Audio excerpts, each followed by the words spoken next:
Subscribe कीजिए trending news India channel को और बेल आइकन को दबाएं सभी वीडियो सबसे पहले पाने के लिए।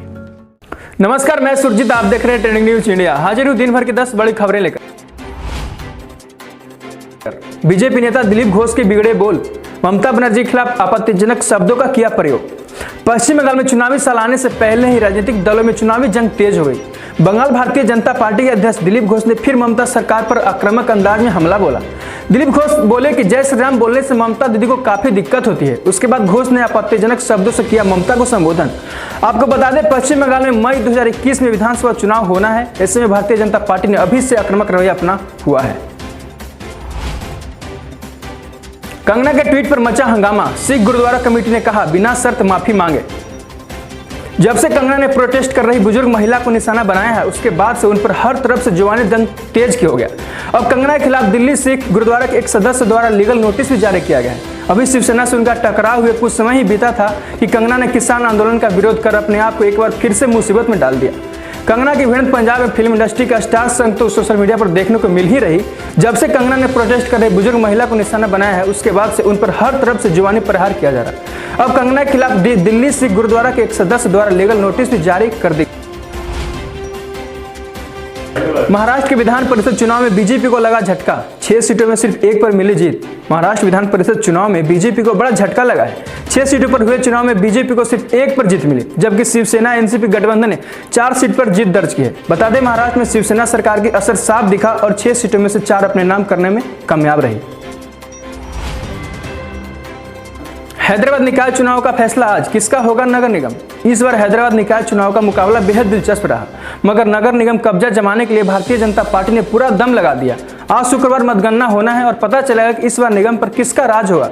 वोटिंग प्रतिशत की बात करें तो मंगलवार को हुए मतदान का प्रतिशत कुल 46.55 रहा था, जबकि अन्य निकाय चुनाव में मुकाबले काफी कम था। कुल 74.6 मतदाताओं में से 34.50 वोटरों ने अपने मतों का इस्तेमाल किया। कृषि कानून के खिलाफ तेजस्वी का केंद्र सरकार पर बोला हमला। बिहार में राष्ट्रीय जनता दल के नेता तेजस्वी यादव कृषि कानूनों के मसले पर केंद्र सरकार को निशाना साधा। तेजस्वी यादव ने कहा कि इतनी बड़ी समस्या आई हुई है मगर प्रधानमंत्री गायब हैं। क्या प्रधानमंत्री को किसानों से बात नहीं करनी चाहिए। तेजस्वी ने ऐलान कर दिया कि कल पटना के गांधी मैदान में गांधी मूर्ति के नीचे हम लोग किसानों के मुद्दे को लेकर 1 दिवसीय धरने पर बैठेंगे। सर्वदलीय बैठक में बोले पीएम मोदी, हम वैक्सीन पाने की दहलीज पर। प्रधानमंत्री नरेंद्र मोदी ने आज एक सर्वदलीय बैठक की। उसके बाद उन्होंने कहा कि हम कोविड-19 के वैक्सीन पाने के दहलीज पर हैं। उन्होंने बताया कि सबसे पहले वैक्सीन हेल्थ वर्कर, डॉक्टर और मरीजों को दी जाएगी। माना जा रहा है कि अगले कुछ हफ्तों में कोविड-19 की वैक्सीन तैयार कर ली जाएगी। पीएम ने कहा कि देश में करीब 8 ऐसे वैक्सीन हैं जिनका ट्रायल अलग अलग स्टेज पर है। फिलहाल भारत में 3 अलग अलग वैक्सीन का ट्रायल अलग अलग चरणों में है।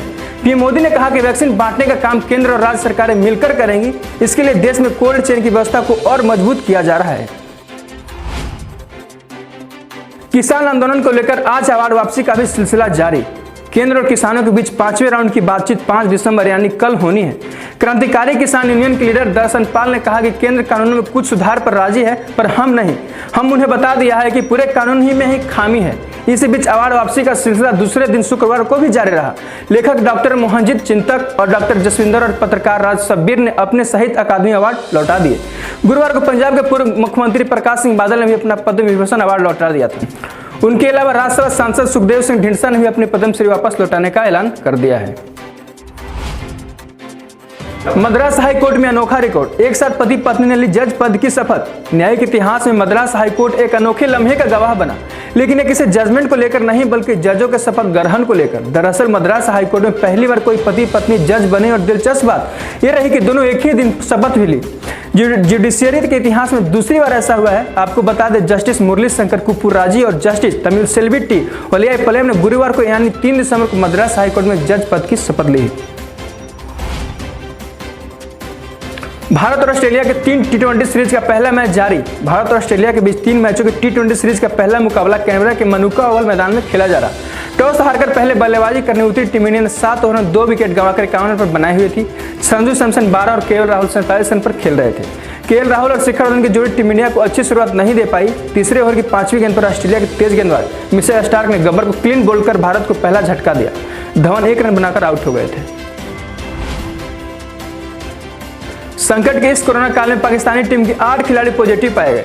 न्यूजीलैंड दौरे पर आई पाकिस्तानी क्रिकेट टीम के 8 सदस्यों की कोरोना जांच में पॉजिटिव पाए जाने के बाद टीम को अभ्यास की अनुमति भी नहीं मिल सकी। यहां दौरा कर रही खेल टीमों की मिली रियायतों के दर के हिसाब से पाकिस्तान की 53 सदस्यीय टीम को 14 दिन के लिए क्वारंटाइन किया गया।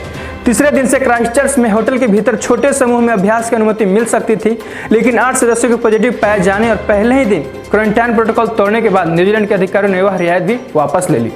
बाकी ऐसे ही अन्य तमाम खबरों के लिए बने रहे हमारे साथ, देखते रहे ट्रेंडिंग न्यूज इंडिया।